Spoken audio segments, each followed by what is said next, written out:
အဆိုးဆုံးမကိုလိုက်နာကျင့်သုံးကြပြီတွေချမ်းသာကိုစိတ်မြဲကြပါစေဘေးရန်ကင်းကွာလို့ဝေးကြပါစေ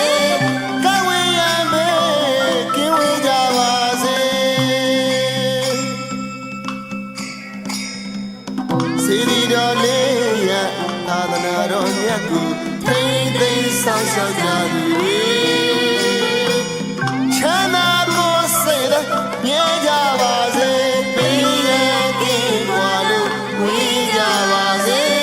ကောင်းဝေးရမယ်ကင်းဝေးကြပါစေ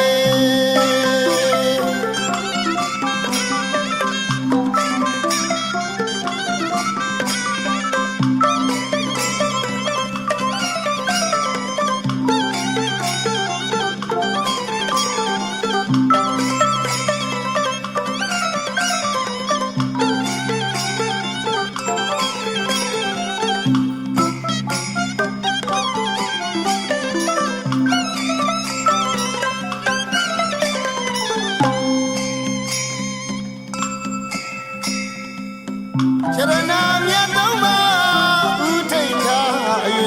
ယူနေစီကဘုရားတည်း